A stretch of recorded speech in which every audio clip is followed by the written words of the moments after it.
Mayong gabi, minal kong mga kanabasyon, ano sa kita sa atong minugbo nga paikubas sa kanil pagtulog. Magtuon una, kita po minugbo ng mga pulong sa Diyos nga diin kini usa ka kalanon sa Espirituhanon sa pagpangalagad nato diha sa atong Diyos. Ang atong tapiko karon mga kanabasyon,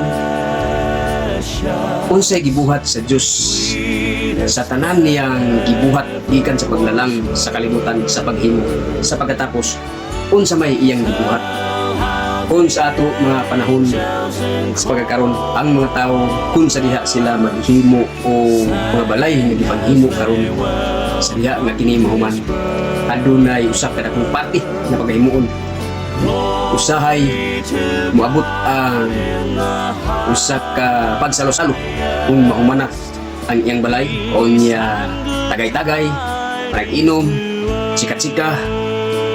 Bauni ang ato karon nga ginabuhat.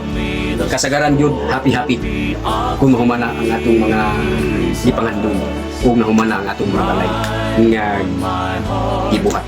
Apan ang Diyos, kung sa may iyang gibuhat, naglakaw-lakaw ba siya dito sa tanaman or iya bang gilibot ang tibuok nga kalibutan kung sa mga yun ang iyang gibuhat niya sa Genesis 2:2 ngadto sa 3 kung sa gibuhat sa Ginoo atong basahan sa 2 og sa adlaw nga ikapito natapos sa Dios ang buhat nga iyang gihimo og mipahulay siya sa adlaw nga ikapito sa tanan niyang mga buhat nga iyang nahimo.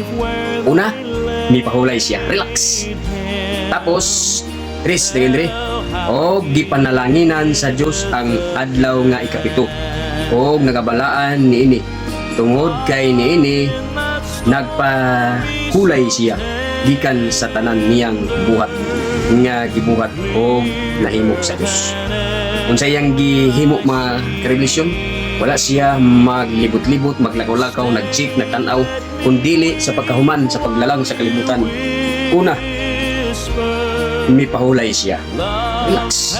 Tapos, ikaduha, palanginan sa Diyos. Uy, palanginan niya. O ang ikatulo, nagbalaan ni Ino. Tulo lang ang iyang gibuhat.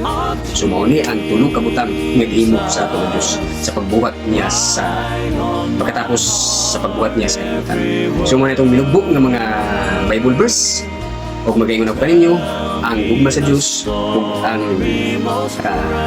luoy, pakisandurot o kalinaw maana kaninyo. O sa makausa, magayon ako kaninyo. Salamat sa pagpaminaw. God bless.